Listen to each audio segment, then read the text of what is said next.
Vamos a conocer una historia súper interesante. Es la historia de la ultramaratonista cubana-mexicana Naila Hernández, que ha contado además esta vida que ha tenido en un libro. Y este viernes justamente lo va a presentar, se llama Después de la Distancia. Esto va a ser en el Mall Sport a las 7 de la tarde y ahí van a poder ver ustedes fotografías, hitos de su carrera como ultramaratonista. ¿Cómo estás, Naila? ¿Está pronunciado? Naila, está perfecto. Naila, ya. Muy bien, muchas gracias, buenos días por la invitación. Mira, tiene todavía acento cubano. Obvio. No puedo dejar de preguntar. Ya sé, sí, la pregunta de rigor. Claro. ¿Qué te parece lo que ocurrió el miércoles? Me parece maravilloso, me parece un hecho histórico, mucho más probablemente de lo que hoy se dimensiona. Y creo que no implica un cambio realmente profundo en lo que requiere el pueblo cubano y lo que se requiere para una relación abierta entre países, pero es un paso muy importante. Es el comienzo de algo. Así es. ¿Qué crees tú que es lo que requiere el pueblo cubano lo más urgente? Bueno, lo más urgente es que Cuba tenga acceso al comercio internacional, como todos los países, que tengamos acceso al Fondo Monetario Internacional, a crédito, a inversiones extranjeras. Eso implicaría obviamente un cambio muy drástico estructuralmente en el concepto económico cubano, que obviamente es inviable en este momento. O sea, que se termine el bloqueo, dices tú. Tendría que terminarse el bloqueo porque si no, no tenemos acceso a nada. Es que claro, eso es un paso importante, es como una ruta crítica, sin eso no va a haber nada en realidad. Bueno, a todo esto, Naila nació en Cuba, vivió ahí hasta los 18. Nací en Azerbaiyán, en la antigua Unión Soviética, pero solo por una coyuntura, y crecí en Cuba hasta los 18 años, luego regresé a Cuba y me fui definitivo a los 20. Y si ahora es ultramaratonista y este acercamiento al deporte, tiene que ver también con esos 18 años en Cuba, porque ahí te formaste con ese sistema que tienen de educación deportiva muy bueno en Cuba, ¿no? Sí, yo definitivamente me tocó la época dorada del deporte cubano en los 80, cuando había un sistema que todavía hoy existe, pero que obviamente por la escasez de recursos no funciona como debería. Se ven los resultados, últimamente Cuba ha perdido mucha capacidad mundial deportiva, pero es un sistema donde te detectan desde muy chiquito y no basta con la detección del talento, te llevan hasta que te convierten en campeón mundial. Entonces yo fui una afortunada de a los 8 años estar internada en deporte, viviendo y comiendo deporte desde niña. O sea, detectaron y dijeron, tú tienes este talento y lo empiezan a incentivar, ¿y tú estabas de acuerdo? Sí, más o menos funciona así. Los profesores de educación física se dan cuenta de algún tipo de habilidad. Los seres humanos tenemos 3 o 4 habilidades importantes deportivas. En mi caso era la elasticidad y la potencia en las piernas. Y desde niñita ven que tienes un talento que destaca respecto a otros. Eso no significa que vayas a ser un gran atleta, pero significa que tienes como la madera. Uh-huh. De ahí me propusieron entrar en nado sincronizado, muy chiquita. Empiezas a entrenar un año en la calle, digamos, estando en tu casa todavía. Y al año viene la propuesta concreta de estás capacitada, has sido seleccionada para la EIDE, que es una escuela internada donde literalmente nos dedicamos a entrenar y a estudiar. Y yo sí, a los 8 años dije que sí, en contra de la voluntad de mi mamá. ¿Sí? Sí. Estamos conversando con la ultramaratonista Naila Hernández, que hoy presenta el libro contando su historia. Y es lo que estamos resumidamente contando hoy, haciendo como un adelanto. Además es un libro muy lindo porque trae fotografías y está contado por año, desde el nacimiento. Dice, cubana por herencia y mexicana por opción. O sea, tú un día decides dejar Cuba y viajar a México. Y hay un momento que dices, bueno, mi salida de Cuba no fue muy agradable, no voy a entrar en esos detalles. ¿Por qué? ¿Cómo fue esa salida de Cuba? ¿Qué pasó? No me digas que saliste en balsa. No salí en balsa, salí en avión, pero pues imagínate, yo salí de Cuba en el año 92, en pleno periodo especial. El periodo que es la crisis más terrible económica. Que tuvimos en esa época era muy difícil, eran apagones de 8 horas en el día. Obviamente todas mis expectativas de estudiar una carrera en Cuba se vieron de alguna forma, pues no veía uno la posibilidad de después tener ningún desarrollo profesional. Y tomar la decisión de irte sola de tu país a los 18 años sin un centavo no es tan sencillo. Por eso fue un proceso complicado para mí. Tuve experiencias muy feas en México después también. Pero yo no quiero darle ese tono al libro. No lo va a tener al tono, no te preocupes, Naila. A lo que voy, salir de Cuba, tú tenías que pedir un permiso especial, porque recordemos que no se puede salir, o si sales ya no puedes entrar. ¿Quiere decir que no volviste nunca más a Cuba? No, yo afortunadamente me moví bien por los terrenos de la ilegalidad en México y conseguí una abogada que regularizó toda mi situación. Yo salí para estudiar. Y eso está permitido. Eso está permitido, yo puedo ir a Cuba, yo voy a Cuba todos los años, mis padres están allá, así que no tuve ese problema de estar con la restricción, pero sí tuve que hacer 8.000 cuentos y gastar mucho dinero para poder, y trabajar muy duro para poder regularizarme, digamos. ¿Cuándo es la última vez que estuviste en Cuba? El año pasado, en enero fui. Este año no he ido, de hecho. Bueno, este año fui en enero, de hecho. Claro. ¿Cómo estaba Cuba?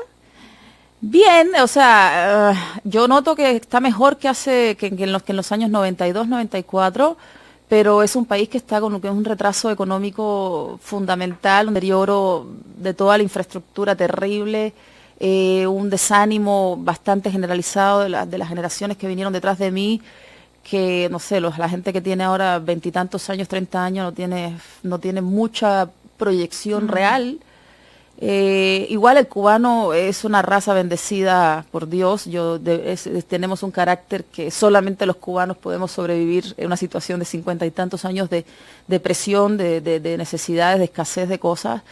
Y yo creo que la preparación intelectual y profesional de los cubanos definitivamente es algo que permite que no se note tanto un poco el desencanto que sí hay por las necesidades. Finalmente el ser humano necesita tener cubiertas ciertas cosas. Tú dices preparación intelectual, o sea, tú rescatas la educación, tú rescatas ¿qué? Obvio, si es que el que no quiera ver eso es porque estaba como muy, no sé, hay gente muy pragmática acerca del tema cubano, pero definitivamente nosotros tuvimos una formación educativa que hay que destacar. Yo soy un ejemplo de eso. Yo llegué a México y presenté examen en 3 universidades y en las 3 me quedé. Y no me costó nada el examen de admisión. Eso significa que la base que traía era muy buena. Y también yo fui buen estudiante, no significa que todo el mundo, pero es notorio cuando uno habla con un cubano de cualquier nivel, el nivel educativo, cultural que tenemos destaca respecto a otros países latinoamericanos. Y eso es rescatable y eso hay que quedárselo, eso hay que aprender de ello y reproducirlo lo más posible. Ahora hay otras cosas que no funcionan. Bueno, llegas a México, Naila Hernández, como decíamos, ultramaratonista que presenta este libro esta tarde. ¿Y por qué dices que fue muy duro? ¿Pasaste momentos muy difíciles en México? Sí, claro, imagínate con 18 años y con una formación en un sistema socialista, México es otro mundo. Aparte México, la Ciudad de México, que es uno de los monstruos del mundo, más de 20 millones de habitantes, con restricciones de tiempo para trabajar porque entré en la universidad inmediatamente, o sea, rápidamente. Sí, pasé mucho trabajo económico, mucho trabajo de tratar de integrarme a la sociedad mexicana, de adaptarme a un mundo que era completamente distinto al mío. Pero ¿qué te pasó? ¿Algo muy terrible? No sé. Pasaron muchas cosas, ¿Cómo cosas feas, porque la percepción que tienen muchas veces de los cubanos afuera es equivocada y mucha gente se quiere pasar de vivo, se quería pasar de vivo con nosotros, y el hecho de que uno sea extranjero y que no tenga permiso de trabajo, al principio eso obviamente deriva en intentos de abuso de muchas naturalezas y son situaciones laborales, de todo tipo, sexuales, de todo tipo. Sí. Pero saliste. Sí, salí perfectamente bien. Te salvaste. Sí, afortunadamente la educación que traía y la base que traía y la confianza en mí misma y nunca tuve nada que me fuera mucho más grave de que enfrentarme a eso y salir adelante. A todo esto, vamos recorriendo la vida de Naila y ustedes, como ven, ella en Cuba habían detectado que tenía estas capacidades, estos talentos. Sin embargo, todavía no hemos hablado de cuándo es que empieza a correr. ¿Por qué te demoras tanto en tomar la decisión y decir un día a los 35 años, ¿sabes qué? Voy a hacer maratones. Porque nunca había corrido. Yo había hecho deporte de otros tipos, de hecho yo venía del nado sincronizado, que normalmente hay un antagonismo entre los nadadores y los de tierra. Mi mundo era el mundo del agua y nunca había corrido. Descubrí el correr a los 30 y tantos años, ya como poniéndome en forma después de los embarazos, que tengo 2 niñas, y y así Pero lo descubrí. ¿qué fue pero un día tú dices, ya, yo me voy a dedicar a esto. ¿Qué fue lo que gatilló esa decisión? Lo que gatilló el deseo de hacer un primer ultramaratón fue una carrera que se hace en Marruecos, en el Sahara, que se llama Maratón de Sables. Es una carrera de autosuficiencia de 250 kilómetros en 5 días. Las ganas de hacer ese evento en específico fue lo que hizo. ¿Por qué es en específico? Porque el Sahara es un lugar que a mí siempre me ha atraído, el mundo nómada, el mundo árabe. Vi las imágenes, vi un video. Ellos producen un video cada año donde se registra los momentos más importantes de la carrera. Es una carrera bastante grande para hacer ultramaratón extremo. El año que yo corrieron 800 corredores, es muchísimo para un ultramaratón. Y yo veo ese video y dije, yo quiero ir ahí, yo quiero ir a hacer eso. Me preparé, fui, me fue bien. ¿Y qué dijo la familia? Bueno, ahí el marido, los hijos, estás loca, no sé. En principio, más que eso, la gente del medio sí me dijo mucho que no iba a poder con ese paquete, que en realidad un ultramaratón eran palabras mayores y que yo ni siquiera era corredora, pero pues no contaban con que tenía una base de 30 años de deporte y una necedad muy fuerte por hacer lo que me propusiera, así que me fue muy bien. Y la decisión de ser ultramaratón la tomé en el Sahara. Cuando estaba allí corriendo dije, esto es lo que yo quiero hacer. Naila, ¿qué es lo que aporta esto de correr? ¿Por qué decides escribir un libro? Porque de alguna manera cuando uno escribe un libro y cuenta su historia es porque quiere transmitir algo, quiere contagiar a los demás de esta pasión, ¿no es cierto? ¿Qué gana uno corriendo? Gana herramientas muy fuertes para la vida cotidiana, obviamente gana salud, gana bienestar, gana felicidad, porque estás endorfinada el día entero, lidias mucho mejor con el día a día, lidias mucho mejor con la frustración, con el estrés, con la presión económica, con todo. Ya no hablemos de que te ves mucho mejor, de que físicamente estás bien, en forma, puedes comer casi lo que te da la gana y no estar sufriendo y matándote de hambre como suelen hacer la mayoría de las mujeres. Y más allá de eso te da muchas cosas para la vida cotidiana, la capacidad de adaptarte, la tolerancia, la resistencia mental y física a la adversidad. Podríamos estar todo el día hablando de eso. Claro, pero no todos tenemos tal vez tu talento, tu naturaleza, que es la mejor para ser deportista y maratonista.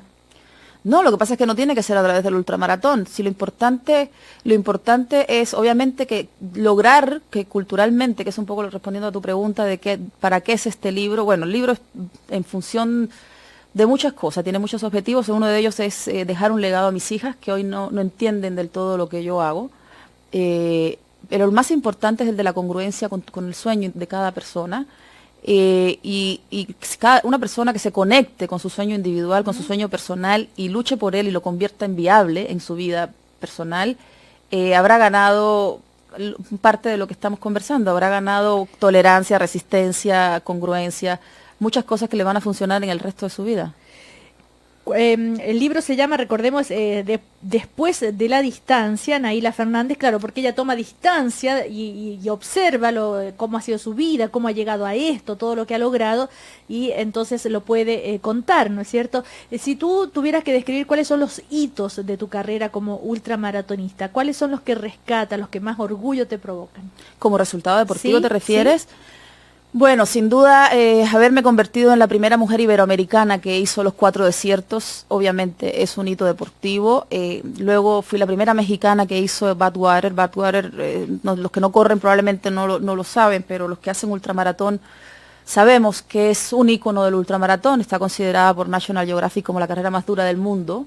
Y yo la pude hacer y con muy buenos resultados.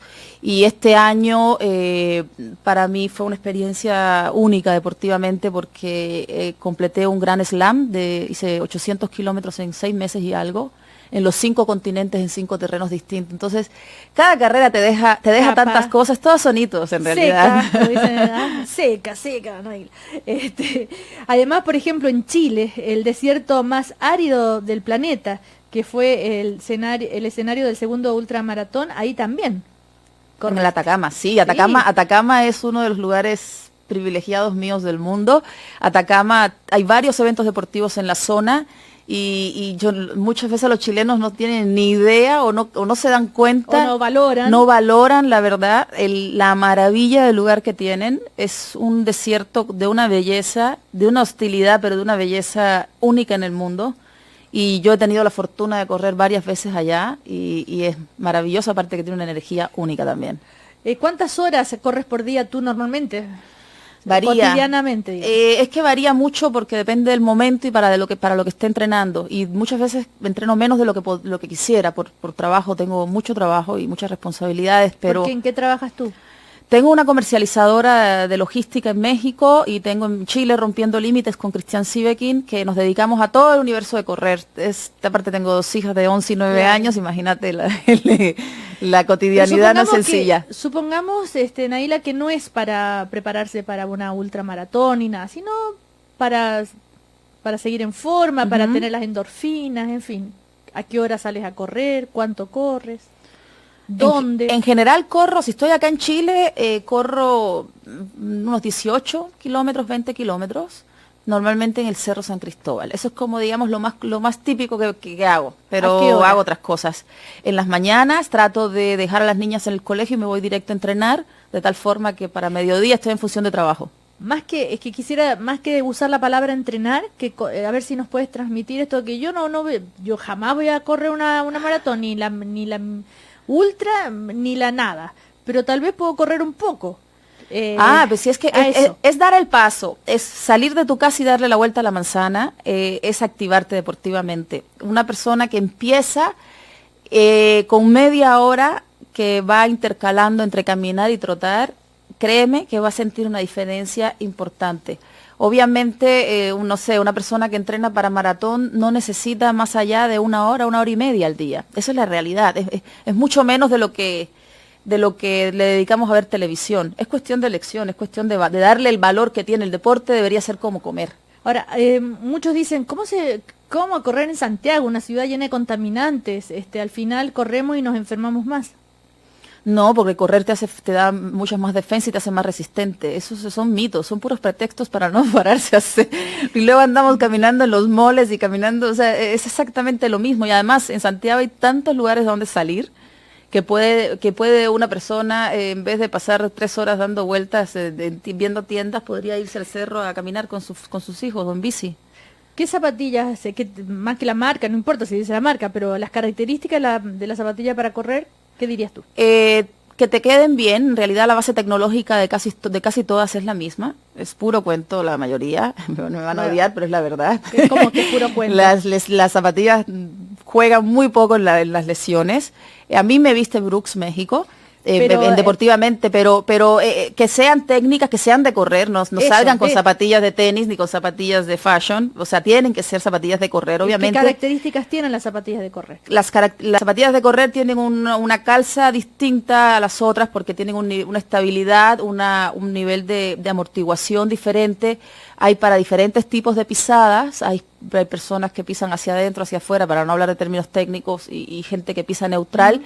¿Y qué sé yo cómo piso? Eso es muy fácil con verte caminar, hay sobrepronación o hay supinación, pero muchas de las marcas tienen en las tiendas también ya herramientas para ayudarte a guiarte con ese tema. Nosotros en Rompiendo Límites, parte de lo que hacemos es asesorar a las personas que están iniciando o a los que ya están corriendo en cómo equiparse adecuadamente para hacerlo. Es súper importante la zapatilla, sí, porque si no lo haces bien te puedes lastimar. ¿Qué es también? ¿La zapatilla es lo más importante y después qué? Así como para empezar, en realidad es un deporte barato. O sea, ponte un short, una camiseta, una zapatilla, no sé, porque para caminar media hora, 1 hora con agua, o sea, ni siquiera requieres bebidas isotónicas, eso ya para entrenamientos un poco donde hay más pérdida de minerales, pero no se requiere nada. A lentes y bloqueador solar.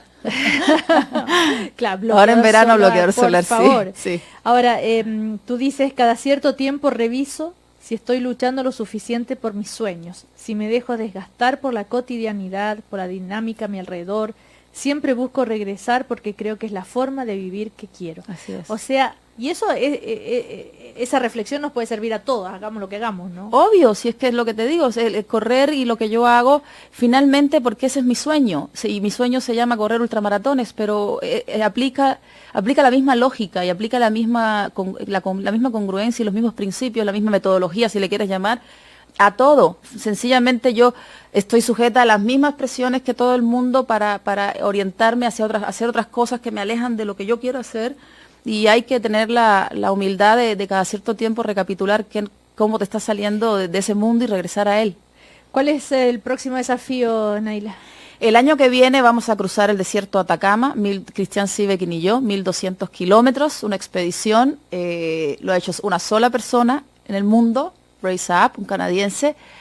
Vamos a sentar un precedente único, es el desierto más hostil del mundo, créanme, yo he corrido en todos los desiertos del mundo, y eso va a ser en septiembre, y antes estamos en la expectativa para correr en el Polo Norte y en el Polo Sur, no depende de mí, depende del cupo de la carrera, estoy en espera de confirmación. ¿Ya estuviste en la Antártica? Yo estuve en la Antártica. ¿Corriste en la Antártica? Sí, pero una carrera distinta, esta carrera es pegada al Polo Sur, a menos de 1.000 kilómetros del polo, y es un 100K sin parar, es otro concepto. Pero ahora, Nayla, ¿por qué se hacen esas cosas? ¿Es así por ego, por decir, ay, lo logré, yo, por choreza? Hay de todo, hay gente que lo hace por todas las razones. En mi caso yo lo hago, lo hago porque a mí me llena, a mí me hace feliz. En realidad allí no hay nadie aplaudiéndote ni diciéndote qué linda estás, al contrario, te echas a perder el pelo, te echas a perder pierdes las uñas. Yo he perdido 9 uñas en carrera. ¿Qué? Por el impacto en los pies. Tengo cicatrices en la espalda de las mochilas, o sea, no cicatrices así enormes, pero he quedado con heridas muy feas de carrera, con heridas en las piernas. ¿Y perder las uñas, eso es terrible? Y muy doloroso, pero eso es como una sensación de conquista, es que somos como los exploradores del siglo XXI, pues, o sea, somos gente que queremos recorrer el mundo a pie. Hay mucha gente igual que yo.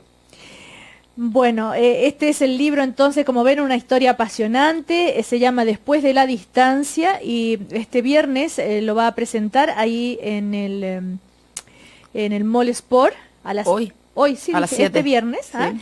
Hoy a las 7 de la tarde. Así que te queremos agradecer, Nayla, por conversar con nosotros, por contarnos tu historia. Ahí rescato también una frase que llama la atención en estos tiempos, que alguien diga esto: no sería quien soy si la Revolución Cubana no hubiera triunfado el 1 de enero de 1959. Pues es la verdad, si es que es la verdad, el que no lo quiere reconocer tiene un problema. O sea, no significa que estoy a favor de cómo se están haciendo las cosas. Si el mundo no es blanco y negro, las cosas no son blanco y negro, tiene matices. Y lo dice alguien que reflexiona mucho corriendo, así que lo vamos a aplicar para nuestras vidas también, Nayla. Muchas gracias, gracias a ustedes. Bueno, por la invitación. Nayla Hernández, entonces, autora de este libro que se llama Después de la distancia, ultramaratonista, cubana, mexicana, y que lanza este libro de su vida aquí en Chile. Que te vaya muy bien. Muchas gracias. Chau, chau.